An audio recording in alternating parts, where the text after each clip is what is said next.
Alô, Disque Live! Alô, alô, sempre com tema do dia. Eu posso ligar para você para que a gente converse uma coisa fundamental desse Brasil das urgências infinitas. Quem tá aí? Alô, alô, Alain, entrou, Arlete, muito bem. Daniel Lisboa, Daniel, tô te esperando em coletiva. Lalai, meu amor, vamos. Alô, vocês me escutam? Vocês me escutam? Alô, alô, alô, alô. Esse fone funciona? Escutam? Alô, Disque Live. Alô, Disque Live. Eu não... Léo Lessa entrou. Eu não sei se vocês me escutam. Eu tô com esse microfone aqui, esse fone microfone. Ops, Disque Live. Ah, muito bem, Lalai disse. Escuto sim, funcionando. Então é isso. Vamos falar com esse telefone. Hoje, a Manifesta Coletiva, a Movimentação Cidadã de Ocupação da Política Institucional de Salvador, resolveu uma nova ação, que é o Disque Live. Como nós estamos vivendo nas urgências infinitas, nós teremos cada dia um tema do dia para conversar com um convidado para quem eu vou ligar para falar do assunto ali que tá quente. E hoje, como assunto quente para amanhã é a lei da emergência cultural, eu vou ligar para ele, Léo Lessa, esse querido, enfim, esse amigo, essa figura, esse diretor, esse artista do teatro, esse amigo querido que se tornou gestor junto comigo, nos tornamos gestores e que hoje é assessor da Gabinetona e está à frente aí dos mandatos, das mandatas coletivas, das muitas na Gabinetona, com Cida Falabella na cidade de Belo Horizonte e também na Câmara Federal com Áurea Carolina. No ano passado, Áurea também se tornou membro da mesa diretora da Comissão de Cultura da Câmara e Léo vem participando de maneira muito atuante, muito firme dos processos e dos projetos da cultura que tramitam no Congresso Nacional. Esse ano, ele integrou equipe de assessores que participaram da formulação junto com os parlamentares da Lei de Emergência Cultural. E nós vamos falar não só da lei, que entrou na pauta do Congresso amanhã, na Câmara dos Deputados, mas vamos falar um pouco desses bastidores. Então ei, Pete Canela, meu amor, aê, esse fone é um empréstimo da querida produtora Pete Canela, a galera adorou e falou: Maria, usa esse fone, é Disque Live, é a gente ligando para os assuntos quentes, os assuntos que estão no momento. Então vou chamar, sem ficar enrolando muito, Léo Lessa, Lei da Emergência Cultural. Uai, gente, tá puxado aqui o negócio, tá caindo, é fone. Vou chamar Léo Lessa nesse Disque Live. Cadê você? Cadê? Alô, você, alô, alô, alô. Cuidado que eu posso acabar ligando para vocês, hein? Ai, alô, alô. Alô. Eu te amo por isso, porque você não cansa de me surpreender. Jamais, meu bem. Eu não ia ficar pra trás, não. Com o meu fone aqui também temos, ó. Aqui, alô, alô, isso é... hora. Ô, Léo, é muito amor, né? É muita sintonia. Eu tenho falado muito disso, né? Que a gente pode muito criar esse campo de afeição política, né? De vínculo, de... Eu não tô acreditando que você tá com o telefone. Claro, meu bem. Aqui é teatro, I just called to say I love you. Muito bom. Vamos ver até onde a gente consegue com esse fone e telefone. Sustentar o personagem. Vamos lá, vamos manter a linha. Oi, meu amor, como vai? Oi, Maria, tô ótimo. Tô aqui isoladinho, me cuidando. Estamos. Que todo mundo esteja fazendo o mesmo para a gente passar protegido esse processo todo aí tão difícil. E esse processo tão singular, né, tão inédito das nossas vidas, e enfim, né, e que a gente precisa, tem muito ainda pela frente, né, ou seja, além de ser um processo muito doloroso, nós ainda não sabemos, né, quando vamos voltar a uma normalidade, a uma suposta normalidade. Nem e como. Eu acho que é um pouco nem como. Mas o que é importante agora, eu acho, é que cada dia é um dia de luta, cada dia é um dia de encontro. Eu queria, antes da gente entrar na pauta até da Lei de Emergência Cultural, falar. Aí, ó, Cíntia, ainda mais amarelo e vermelho. Lindeza, é isso mesmo. Queria falar que eu li o artigo de Marcelo Freixo. Não sei se você chegou a ler, que ele assume, né, a responsabilidade. Ele lança. Ai, gente, é que esse fone aqui eu tô tentando organizar aqui as coisas. Freixo faz um artigo brilhante ontem na Folha de São Paulo. E fala muito, né? Coloca a democracia sob suspeita, fala do avanço desse projeto fascista, conservador, não só conservador, mas ele ultraliberal, ultra de direita, mas sobretudo fascista. Eu estou me organizando aqui com fone e a coisa está embolada. Ele coloca a democracia sob suspeita, fala, né, claramente da situação em que estamos vivendo e, portanto, não podemos afirmar que estamos num processo democrático, e termina assumindo a responsabilidade, se colocando à disposição para a construção de um projeto e de um processo de ampliação de campo que seja capaz de frear, né, esse projeto autoritário, esse projeto fascista. E eu estou falando tudo isso porque a cultura não pode estar afastada desse projeto, né, Léo? Ou seja, a gente está falando de um PL amanhã que vai ser votado, mas o que a gente está fazendo mesmo é colocando a cultura na centralidade, primeiro eu acho que primeiro de dizer, olha, aqui não, né? Nós existimos e falar claramente de que os assédios à cultura, eles são anteriores à crise, eles são anteriores à pandemia. Acho que é importante que a sociedade saiba disso. Amanhã nós não vamos falar só ao Congresso ou falar aos deputados. Amanhã nós conversaremos com toda a sociedade brasileira. E é importante colocar isso na pauta, ou seja, que os assédios já vêm de muito tempo. E mais, convocar a cultura para esse levante, ou seja, a formação de campo que seja capaz de não só frear o assédio, mas, sobretudo, pensar futuro. Pensar um projeto político com a cultura na centralidade. Não das políticas públicas para a cultura, mas de uma sociedade que precisa ser refeita a partir de novos pactos, da afirmação de uma nova sociedade. Eu acho que amanhã tudo isso tem que vir à tona, né? Então, é um PL que vai ser votado a emergência para a cultura, mas subjetivamente é todo mundo que precisa se afirmar. E aí eu queria que você contasse um pouco como foram esses 2 meses de luta no Congresso, os bastidores, e para que a gente comece essa conversa. Ótimo. Então, eu acho, Maria, que tem uma... Deixa eu me organizar aqui também, né? Porque é live, é telefone, é muita coisa, é muito cenário, personagem, tudo junto. Eu acho que quando a gente fala desse projeto, desse tema, a gente também está tocando num outro tema como pano de fundo, mas que é tão importante quanto se pensar num socorro para a área cultural, pensando também nas necessidades imediatas, né, dos trabalhadores dessa área, que são tão importantes, que têm a sua representação na vida econômica e na vida simbólica do país.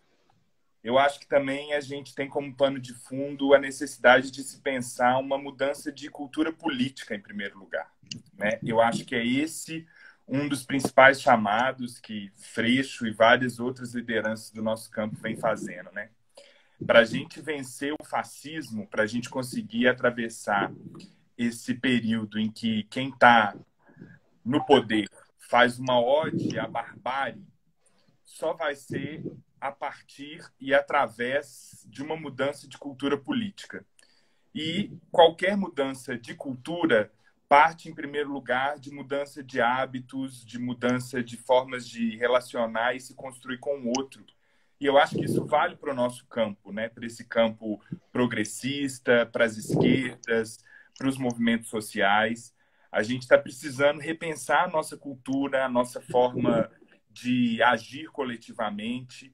E, com certeza, vai ser pelo caminho da construção comum, né? De eliminar o espaço da disputa e pensar muito mais na construção dentro das diversidades, né? Eu acredito muito nessa visão assim de que a busca não é pela unidade pura e simplesmente, né? Mas é uma unidade nas diversidades, é construindo isso, né? Como disse a Bela no encontro que a gente participou, que você estava também aqui em Belo Horizonte, Cidades pela Democracia, que era um encontro em que a gente estava exatamente debatendo essa necessidade, né, de união dentro do campo, mas é uma união dentro de um ambiente de diversidade.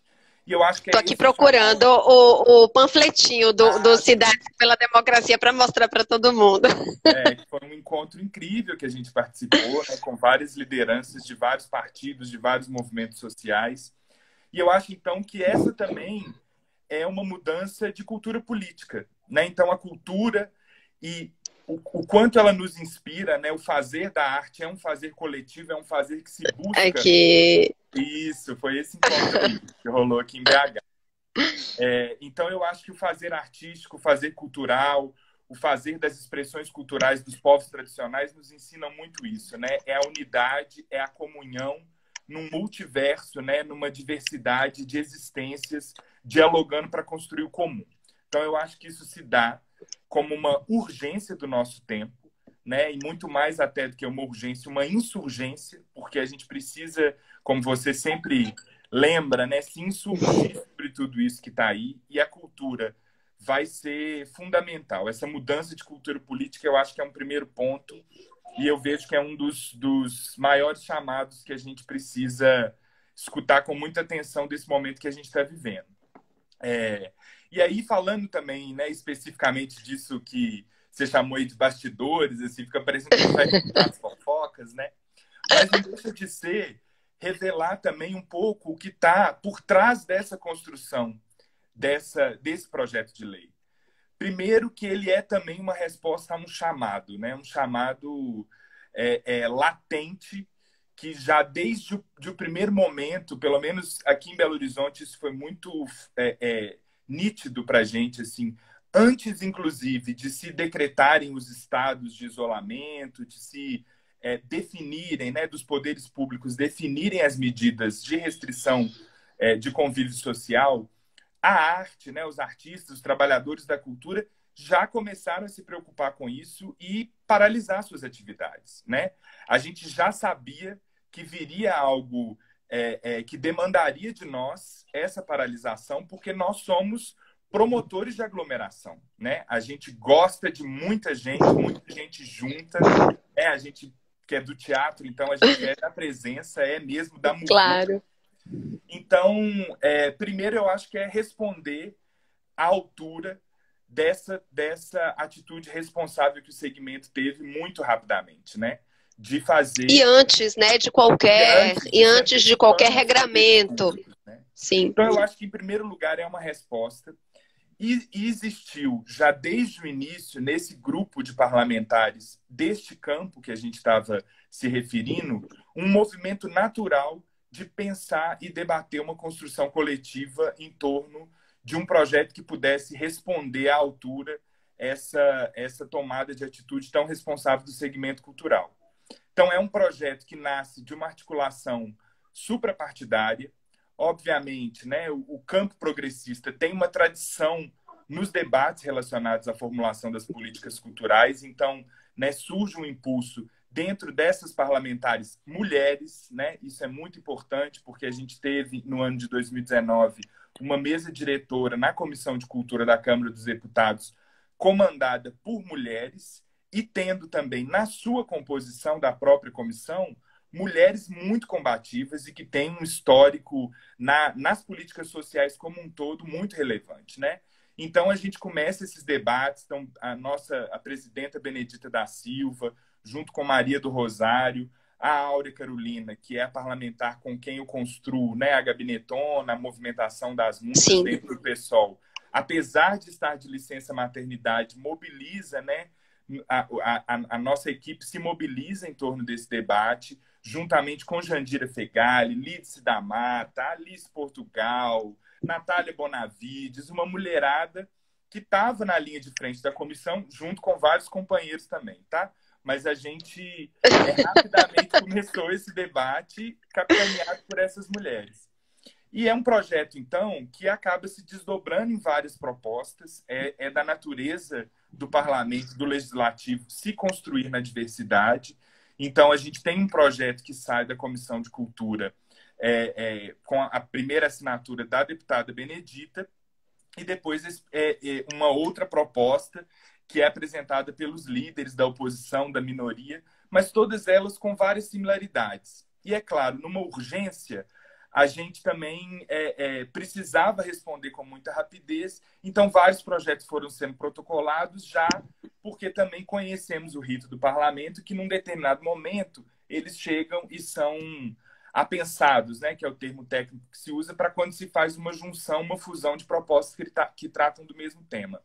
Então, eu acho importante dizer que essa lei, em primeiro lugar, ela é uma resposta ao que vem da sociedade, ao que vem dos movimentos, ao que já estava sendo debatido como as emergências urgentes, porque nós teremos outras emergências num futuro muito próximo, que eu acho que já se anuncia, né? Que é pensar não só quando vamos sair, mas como vamos sair, e também uma construção desse campo, né? Que com muito exercício de diálogo, que já é também recorrente lá dentro do campo dos partidos progressistas, essas construções, mas também com uma busca por uma unidade dentro desse campo tão diverso que é esse do pensamento sobre política cultural. E isso é fundamental, né, Léo? Acho que você lembra bem o ano de 2019, que foi o primeiro ano do governo ou desgoverno, em que tivemos um golpe mais duro na cultura, ou seja, a gente já vinha desde 2016, é importante que se diga, mas claro que o ano de 2019, o primeiro ano do governo com a saída do Ministério da Cultura, né, o fim do Ministério da Cultura, com todas as crises relacionadas à cultura, foi na Comissão de Cultura da Câmara que nós encontramos, de algum modo, um tipo de reação. Foi ali, eu acompanhei isso, nós nos encontramos de novo, você como assessor e eu também como assessora da secretária aqui da Bahia, né, secretária de Cultura Arani Santana, nos encontramos de uma maneira inédita, porque nós sempre nos encontramos, e isso é muito lindo, mas é importante que se diga que foi essa Comissão de Cultura que conseguiu criar uma série de freios, né? Para que o impacto à cultura não fosse ainda maior. Eu acho que você fala... E eu quero trazer isso para falar justamente desse encontro, da diversidade de campo, do encontro entre mulheres, da responsabilidade pública. E chegar agora no PL, que eu acho que amanhã, assim, a comunidade cultural inteira está fazendo pressão em todos os estados, em todos os municípios. Esse projeto tem apoio do Fórum de Secretários Nacional, do Fórum de Secretários das Capitais, de dirigentes municipais, de todos os movimentos. É um projeto, é um PL muito convergente, mas eu acho que é importante que todo mundo saiba que amanhã a primeira vitória que deve ser comemorada é o fato de que num congresso, né, num momento em que a pauta econômica é a grande pauta, ou seja, que não sai da mesa, seja mais assédio, mais, né, ou seja, que aquilo está... A cultura teve lugar e teve assento na emergência. É muito importante, eu acho que a gente marque para todo mundo que aqui está com a gente, mas nas nossas rodas, de que essa é uma vitória que precisa ser comemorada. É preciso que se diga para falar Eu dessa acho, força. eu acho, Maria, que tem duas vitórias mesmo, né? Uma mais imediata do segmento, que eu acho que já ganha muito quando esse projeto foi tratado como uma matéria para tramitar em regime de urgência. Essas pequenas coisas do parlamento, elas, né, às vezes a gente não tem nem dimensão de como que funciona, né? Mas É, esse também é um bastidor interessante para compartilhar, né? É, houve um acordo na Câmara dos Deputados que nesse momento, né, de trabalho de votações remotas e de uma série de urgências, né, de todas as áreas, que só tramitariam matérias que tivessem grande relevância no cenário nacional, né, que realmente configurassem temas para serem tratados com urgência, né, e que o Congresso se dedicasse com rapidez a eles. Então, a gente tem uma primeira vitória, vamos dizer assim, dos trâmites ali, que foi a tramitação desse projeto em regime de urgência. Isso não é simples. Para isso, já sim. houve uma negociação que essas parlamentares fizeram, as lideranças da oposição e da minoria também, dentro do colégio de líderes com todos os partidos, para que este tema fosse reconhecido como um tema de relevância e de urgência nacional. Então, acho que essa a gente já tem, de alguma forma, esse reconhecimento, o que também é um bom sinal em relação a uma possível aprovação da lei na sua proposição completa. Mas eu acho também que um outro sinal que a gente vai ter amanhã, se essa lei for aprovada, é que nós vamos conhecer quem é que está do lado da barbárie e quem é que está do lado da civilidade, da civilização. Né? Quem é que acredita que a cultura é parte desse processo de reconstrução não só da nossa democracia, mas que tem uma importância fundamental no tecido social, nos nossos valores.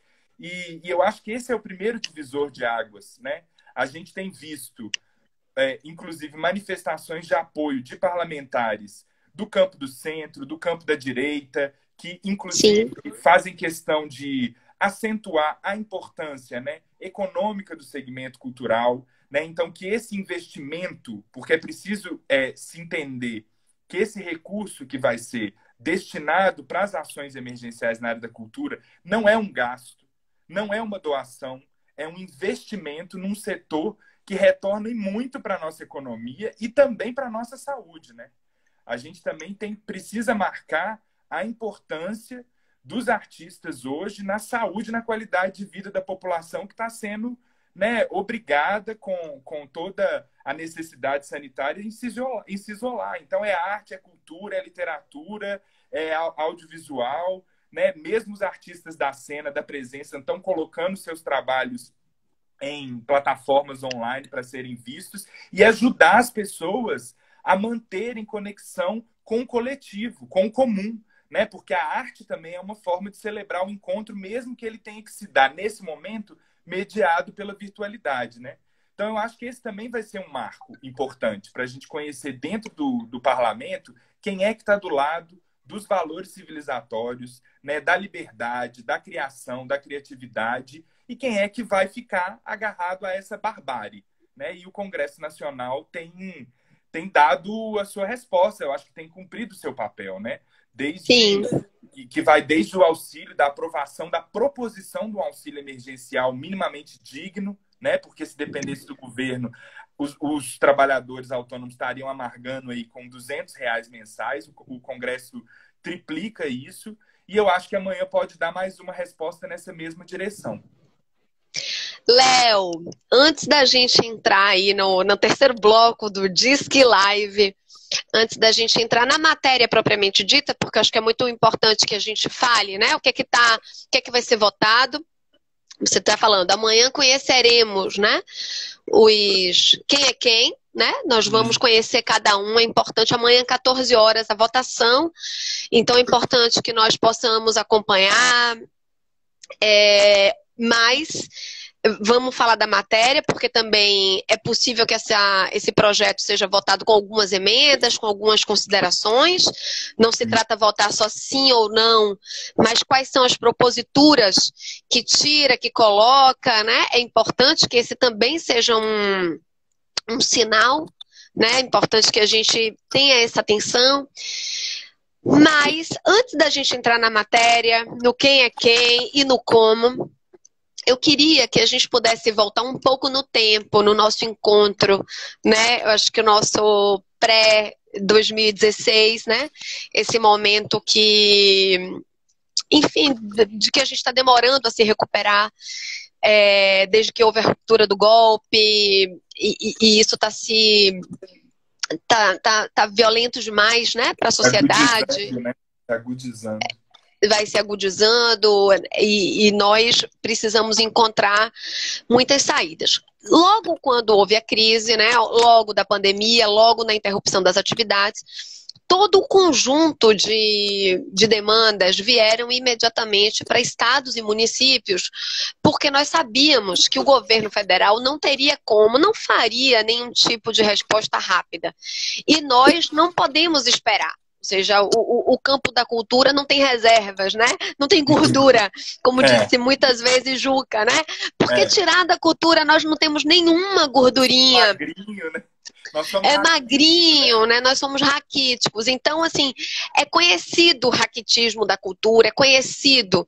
E é fundamental que a gente revele o tempo inteiro, porque são orçamentos votados ano após ano, cada vez retirando da cultura o seu valor, porque a falta de investimento diz o que é que uma sociedade deposita de valor naquele campo. Bom, então a gente vem diante.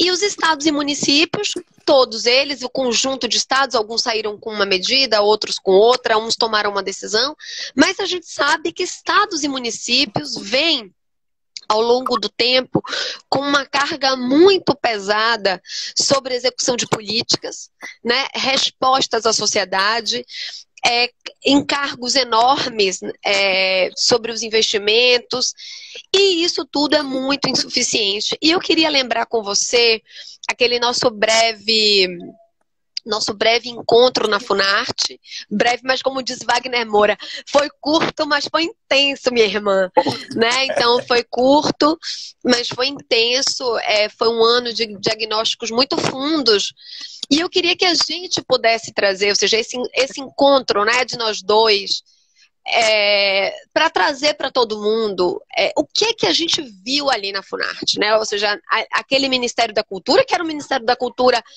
de Juca Ferreira, um dos maiores defensores das políticas públicas, aquele que construiu ao lado de Gilberto Gil as políticas que hoje estão vigentes, aquilo que a gente tem de mais valioso nas políticas públicas para a cultura, mas nós ali já sabíamos algumas coisas. Então, queria que a gente trouxesse um pouco desse histórico, né, no sentido de atualizá-lo, trazer esse passivo de problemas, não para ficarmos neles, mas para que a gente entenda que a votação da emergência tem que ser um divisor de águas. Esse artigo de Freixo, ele fala isso, é como se o século XXI estivesse começando agora. É como se nós estivéssemos, e eu concordo, ou seja, é um texto dele, mas tem muita gente falando, Lilian Schwartz, ou seja, muita gente falando que é agora, na crise, que talvez seja o grande momento de início de século. Talvez seja esse o ano, né, de 2020, o início real de século XXI, talvez estejamos passando por uma transição geracional na política, na construção de políticas. Então eu quero trazer esse passivo, não para ficarmos neles, mas para que a gente possa encarnar esses desafios futuros que talvez amanhã, na votação, precisem se afirmar também como uma consciência do nosso campo. Sim. Eu acho que tem uma reflexão que a gente fazia muito durante essa nossa curta, porém intensa experiência no governo federal.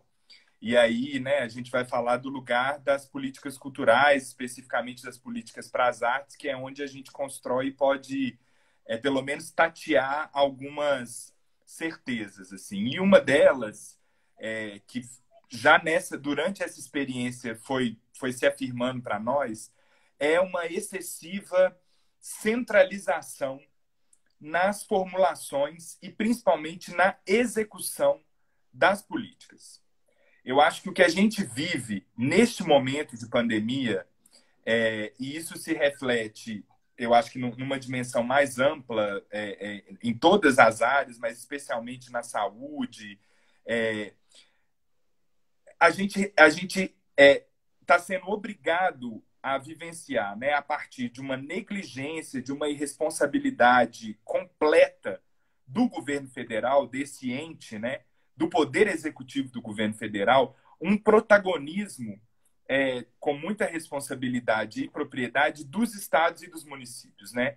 Hoje, quem estão tomando as medidas mais acertadas, como você disse, né, e mais consequentes, são os entes da federação, né? Às vezes, a maioria das vezes, a contragosto do governo federal.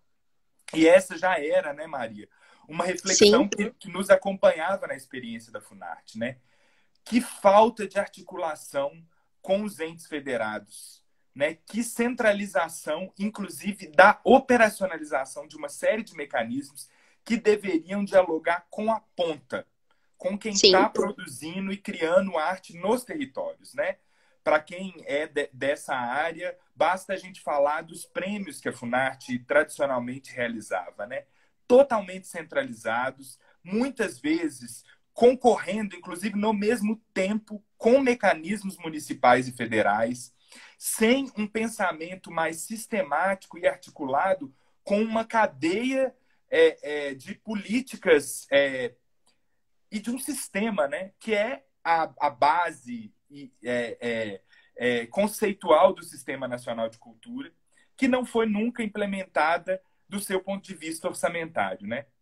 Então, essa eu acho que já era uma reflexão que nos acompanhava, e hoje a gente vê como realmente políticas que precisam se conectar com a ponta e com fazer nos territórios vão surgir e vão ter sucesso, inclusive na sua execução, nos estados e nos municípios, né? E eu acho que isso na área da cultura, para mim, é hoje uma das certezas. Assim. Eu não acredito numa política em âmbito federal que não dialogue, não esteja articulada com estados e municípios, né? A gente vê uma série... Diga.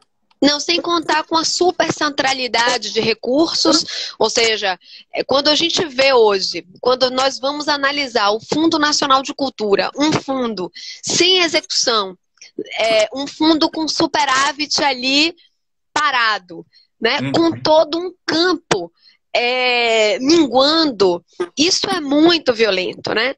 Então, o governo federal faz uma super concentração nesse fundo, ou tem o seu orçamento bloqueado, sei lá, agora mesmo o Fundo Setorial do Audiovisual, que não consegue executar porque o conselho gestor não se reúne. Isso é um assinte, isso é uma vergonha, enquanto estados e municípios com a corda no pescoço ou tendo que responder porque está ali do lado, né, do realizador, daquele enfim, do conjunto dos atores, né, que pertencem ao campo e, sobretudo, tendo que responder à própria sociedade. Porque as políticas são feitas para o conjunto da sociedade e não para aqueles que realizam. Então, nós vamos verificando essas desproporções, essas inversões, esses arranjos muito mal organizados. Eu queria também falar, né, Léo, além dessa questão federativa que deve tomar parte do nosso tempo, eu acho que é fundamental pós, né, emergência, analisarmos isso tanto no Congresso, nas casas legislativas. Eu acho que é um momento também de ativar todas as comissões de cultura de todas as casas legislativas, sejam as estaduais, sejam as municipais. Ficou muito evidente, né, como as casas legislativas e em suas comissões temáticas podem muito reunir o conjunto de demandas da sociedade, né, e entender aquilo tudo. Mas além dessas questões, eu queria trazer duas dimensões que eu acho que são super importantes, que nós falamos inúmeras vezes na Funarte. Então, primeira questão associativa, né? Ou seja, qual é o ambiente associativo das artes e da cultura no Brasil? Retomar A gente vê qual a nossa força e o nosso poder quando nos organizamos nos movimentos, em associações. Talvez retomar o papel dos sindicatos, mas não só sindicatos, todos os movimentos, né, setoriais. O fato de não termos hoje, né, os conselhos ativos, isso é uma situação muito problemática também. Então, retomar para um projeto século XXI, um projeto de sociedade, os diversos formatos associativos do campo da cultura. A questão da proteção social, nós estamos totalmente fora da proteção social. Isso era outro... Lembra que nós nos organizamos nos marcos legais, que era uma preocupação muito sua, que nós estávamos fora dos marcos legais, ou seja, que era reunir toda a legislação de proteção da cultura. Então, estamos fora da proteção social, estamos perdidos na questão previdenciária, então o nosso trabalho não está ameaçado. Né? Agora, ou seja, eu fico pensando... Mais, né? O nosso trabalho ele sempre vai ser sazonal. Nós não estamos vivendo uma sazonalidade porque estamos numa pandemia ou porque temos os nossos trabalhos interrompidos. A natureza do trabalho da cultura é sazonal e nós precisamos estar protegidos. Então eu trago tudo isso aqui nesse debate para deixar um pouco esse compromisso de que para além da emergência, nós precisamos nos reorganizar em torno também desses grandes temas da cultura. Eu acho que isso tudo que você coloca, total acordo, mas para mim, essa também é uma oportunidade que a gente está tendo de retomar ou aprofundar a nossa consciência de classe trabalhadora, né? Classe trabalhadora organizada, lutando por direitos. É isso que a gente está precisando fazer, que a gente está fazendo, precisando no sentido que a urgência está nos impondo. Né? Então, muitos movimentos que andavam parados, muitas organizações e articulações entre pares que estavam arrefecidas se intensificaram. Então, eu acho que o projeto da Lei da Emergência Cultural foi um gatilho muito importante para intensificar isso. Mas o pano de fundo é também esse, né? Eu acho que a radicalidade do que a gente está vivendo nesse contexto da pandemia também radicalizou imediatamente a nossa consciência de classe. A gente se viu como uma classe trabalhadora em situação de vulnerabilidade extrema de uma hora para outra. Porque se a gente for pensar no ciclo, né, tão importante que a gente vivenciou na última década e meia, com a existência real de políticas públicas, de mecanismos de fomento, isso também nos enredou nesse ciclo, porque, além de tudo, ele demandava de nós muita participação, muita fiscalização, construção coletiva nas formulações, mas a gente também se apartou um pouco de alguns debates que outros segmentos, né, que outras classes trabalhadoras já estavam fazendo, né, com um nível mais radical, como o debate previdenciário, como o debate das relações trabalhistas, como o debate fiscal e tributário, né? Então, isso tudo está lá no bojo da Lei de Emergência Cultural. A gente está discutindo renda mínima para artista, né? A gente está discutindo a necessidade do Estado nos financiar num momento de calamidade como esse. E a gente viveu anos e anos sem pensar nessa forma de regulação do nosso fazer profissional numa perspectiva mais a longo prazo. Né? Quantas vezes a gente gastou horas e horas de reuniões coletivas, de movimentos e tal, que não tem menor importância, era necessário que se gastasse, mas debatendo editais, debatendo programas de circulação, programas de criação, e proporcionalmente desse tempo de debate, quanto é que a gente dedicou para discutir a nossa aposentadoria? Né? Hoje nós estamos com essa lacuna para todas as classes trabalhadoras. Naquela época, né, a gente ainda não tinha vivido essa terrível reforma da Previdência, ainda existia uma possibilidade real de aposentadoria, mas isso não estava no nosso horizonte de discussão. As nossas licenças médicas, as licenças maternidades e paternidades. Então, a gente tem essa lacuna mesmo na nossa formação política. E agora esse bode está na nossa sala. Né? A gente está tendo que discutir o agora, a renda emergencial, mas estamos discutindo também os tributos que a gente paga, que a gente precisa agora ter também isenção desses tributos e alguns incentivos, linhas de créditos, coisas que não estavam no nosso radar. Não é tentar fazer né, voltar ao passado nem nada, mas essa emergência também coloca para a gente um cenário de debates que a gente não pode mais adiar e que a gente precisa aproveitar, fazer desse limão a limonada. E eu acho que Léo, eu quero me lembrar aquela frase que você, no dia que nós nos conhecemos para todo mundo, nós não queremos voltar ao passado, nós queremos voltar ao futuro. Lembra que foi o dia que nós nos conhecemos em Brasília, naquele encontro do teatro. E eu fui para Brasília para uma reunião do teatro com o Léo Lessa, Francisco Bosco, Juca Ferreira. Nunca tinha encontrado o Léo. E ele terminou brilhantemente. Era a volta de Juca. E falando isso.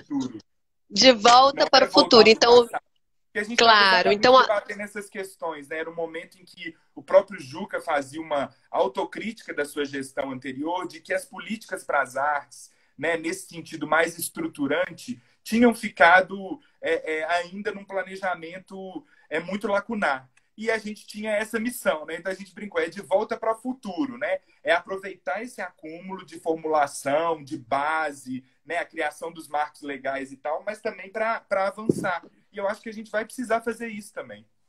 Ô, Léo, deixa eu fazer uma piada, porque eu tô de telefone amarelo, que eu sou acusada de PSOL, e você de vermelho é acusado de petista. Petista, claro. É a nossa unidade nas nossas diversidades. A gente está construindo comum. Eu tava lembrando disso, né?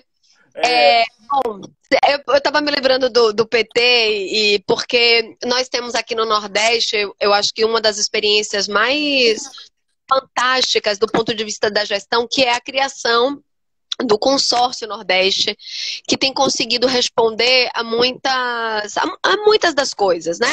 A muitos dos programas de uma maneira mais programática, do ponto de vista da gestão, de como encarar algumas políticas. E Carlos Gabas é o secretário executivo do consórcio, e ele foi ministro da Previdência dos governos Lula e Dilma. E aí, falando um pouco dessa de volta para o futuro, e eu até perguntei para ele recentemente, eu liguei porque eu queria conversar um pouco sobre essa questão da Previdência, que é uma questão que me aflige muito, e ele falou que muitas vezes tentou trazer o debate da Previdência para o campo da cultura e que sempre encontrou um campo muito disperso. Então, nós temos dois grandes desafios. Então, quer dizer, muitos desafios colocados. Amanhã vai ser um dia muito emblemático, como você já pontuou aqui. Saber quem é quem. Além de quem é quem, como sairemos, qual será o resultado daquilo, com que emendas, com que propostas. Mas com esse desafio de futuro, de nos reconhecermos e fortalecermos esse sentimento de classe trabalhadora. Mas tem uma outra questão que eu trago antes da gente ir para o terceiro bloco, que é nos entendermos também, em definitivo, como parte da sociedade. Ou seja, tem uma parte do nosso trabalho que é o reconhecimento de uma classe trabalhadora, de um campo, mas é também muitas das nossas lutas, como você falou tão bem, era assim, os projetos, os mecanismos, e está na hora, de maneira urgente e radical, num ano eleitoral, de nos entendermos como parte de uma sociedade, parte dessa sociedade de futuro, parte dessa que colabora, né? Ou seja, classe trabalhadora, segmento que colabora para a criação de um projeto de sociedade democrático, igual. E nós podemos muito, né, Léo? E nesse momento, né, eu acho também que a gente pode se afirmar não só como, né, classe, sujeitos de direitos, mas também dar uma levantada na nossa autoestima em relação à nossa função social mesmo, né? Isso. Eu tenho repetido muito isso, assim, quem é que está, seja de esquerda, de direita, de centro, isentão, quem é que está suportando esse isolamento sem arte e sem cultura? Pode nem saber que o que está consumindo, que o que está fazendo é uma expressão de natureza cultural.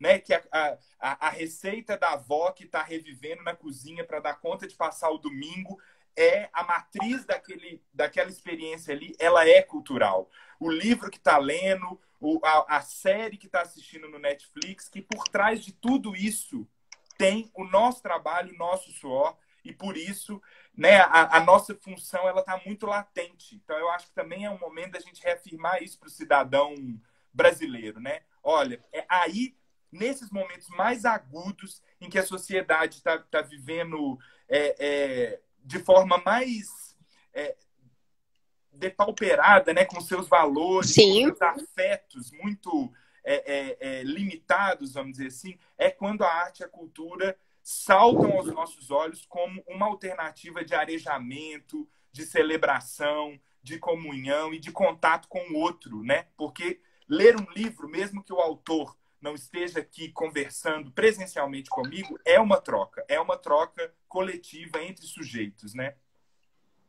Bom, eu acho. Glória a Deus! Que live! Segura! Uai, a coisa vai! Diz que live.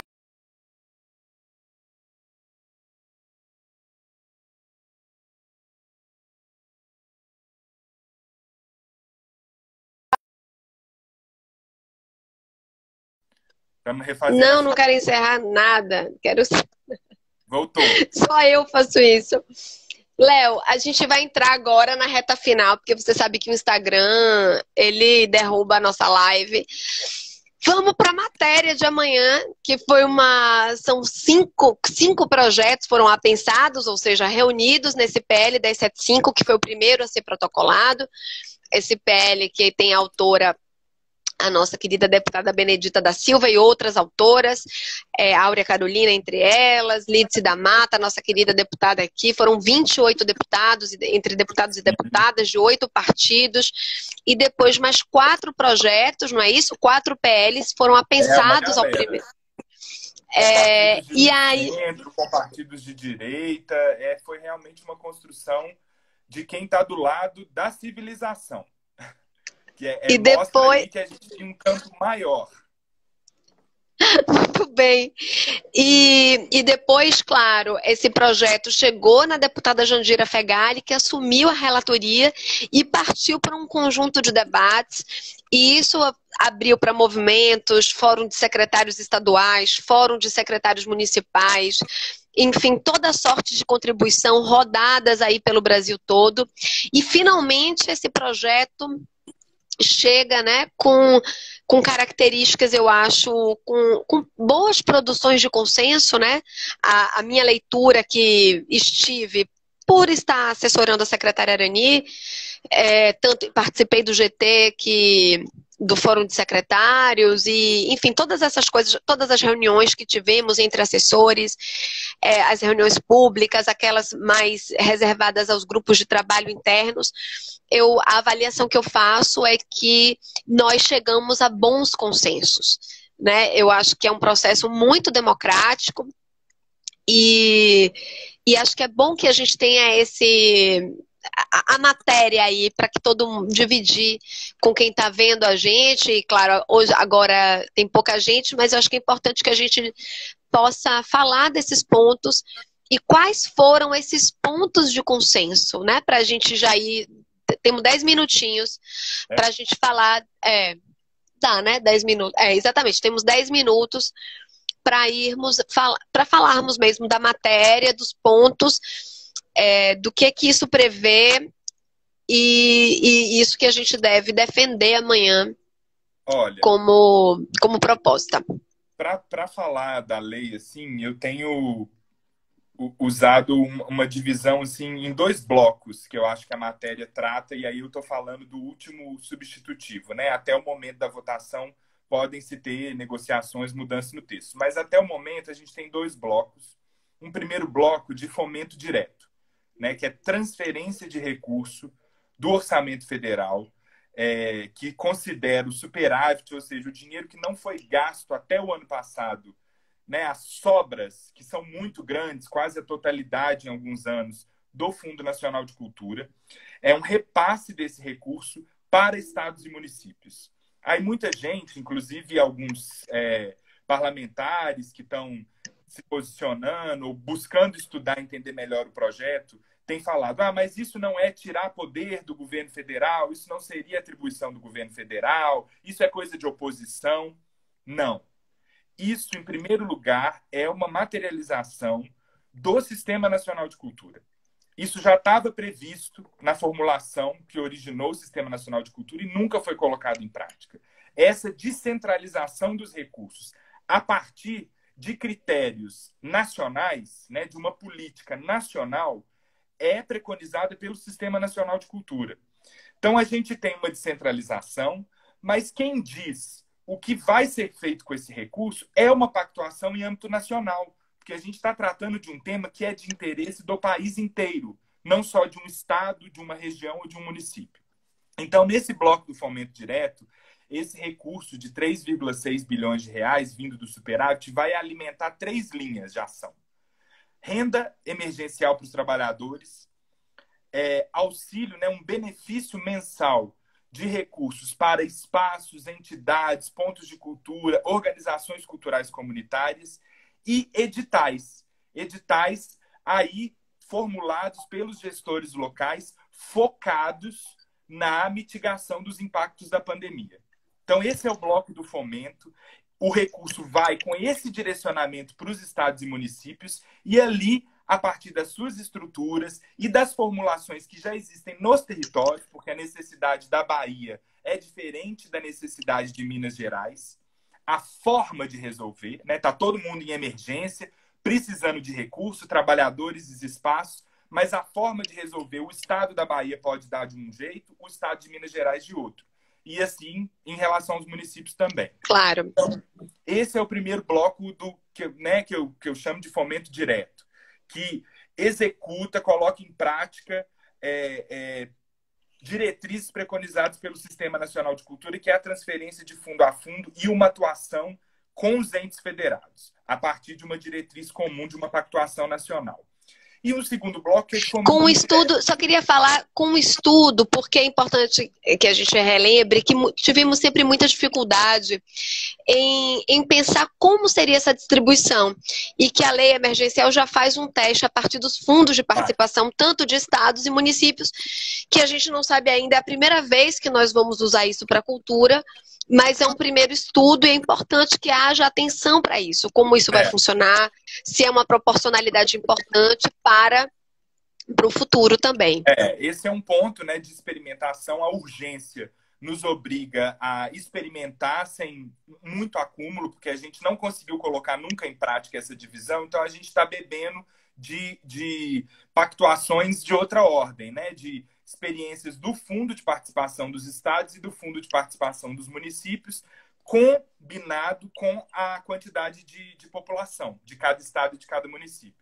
Então, 80% desse recurso segue a divisão quantitativa populacional e 20% os critérios definidos pelos fundos de participação de estados e municípios. Então, essa vai ser também uma experiência para a gente compreender. E aí, entrando no segundo bloco, é fomento indireto, né? Então, a gente tem linhas de crédito, as instituições federais, financeiras federais, abrindo linhas de créditos para pessoas físicas e jurídicas da área.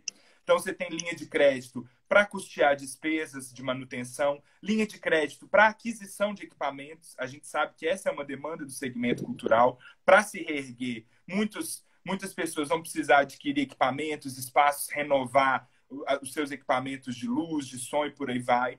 A gente tem uma parte relacionada a tributos federais, então o que a gente chama de...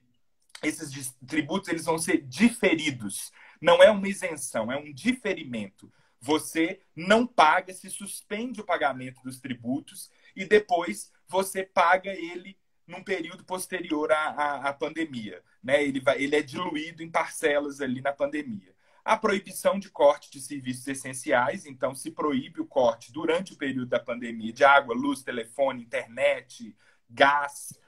E existe também uma segunda parte de fomento indireto, que é um direcionamento para a prorrogação de prazos de todas as políticas nacionais para a cultura. Então, quem tem convênio de ponto de cultura, quem tem projeto aprovado na Lei Rouanet, quem tem projeto aprovado através de emenda parlamentar, ganha mais 1 ano para executar.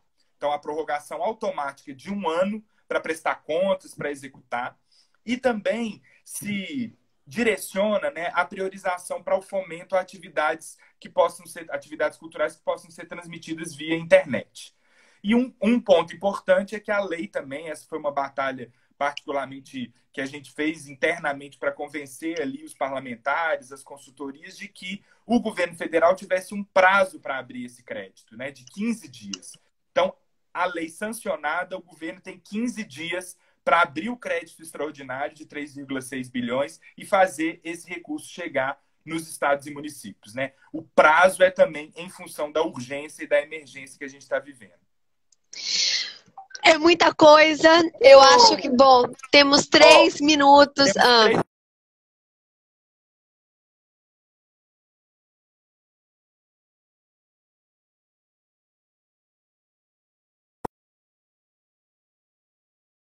São regulados por legislações e têm as suas políticas pré-definidas. Esse recurso não vai chegar nos municípios sem carimbo. Ele precisa ser aplicado nos fundos municipais de cultura. Então, não dá para um gestor municipal mal intencionado fazer uso eleitoreiro desse recurso. É importante a gente falar isso também, porque algumas pessoas estão preocupadas. Ah, esse dinheiro vai chegar. Vai chegar no Fundo Municipal de Cultura e nos fundos estaduais, todos mecanismos regulados por legislações e que já têm as suas políticas há alguns anos em prática. Bom, eu recebi também algumas preocupações nesse sentido, mas também muitas pessoas preocupadas porque tem prazo para execução das políticas. São 60 dias. E muita gente assim, mas estados e municípios estarão preparados. E é importante, né, lembrar que temos que estar preparados. Eu acho que é um esforço. Estados, municípios assumiram essa responsabilidade pelo tamanho da crise, pelo tamanho da emergência. E vai ser agora um momento de pactuação enorme, em que vai exigir responsabilidade de todos os entes federados, todos os estados, todos os municípios, todos os gestores, todos os artistas. Eu acho que é um momento inédito, é singular, mas é um momento de grande virada e que vai nos exigir toda a participação, Léo, de toda a sorte. E de um encontro realmente para aquilo que a gente entende que é, primeiro, a centralidade que a cultura tem na formação, na constituição da sociedade brasileira e na responsabilidade de reerguer essa sociedade no pós-pandemia, né? Durante o agora e o depois.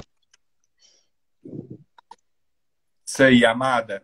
Amanhã vai ser outro dia, né? Que bons ventos nos esperem amanhã, que ventem ali na cabeça daqueles parlamentares, que eles façam valer a responsabilidade que eles têm nos rumos do país e no rumo da nossa cultura política e da nossa política cultural. É importante lindeza! Esses dois alvos para mirar as nossas flechas aí. Ei, Léo, que coisa linda, meu amor! Muito obrigada por estrear esse Disque Live, essa live vermelha, amarela, essa live que é da ordem do amor por uma nova cultura política. E amanhã, todos de olho na votação do PL 1075, a Lei de Emergência Cultural. Muito obrigada, valeu. Amanhã, quem sabe, Disque Live pode ser a qualquer momento. Assuntos urgentes. Seu telefone. Eu posso ligar para qualquer pessoa. Surgiu o tema, é Disque Live. Pode ser você. Um beijo, Léo. Obrigada. Até a próxima. Sorte para nós amanhã.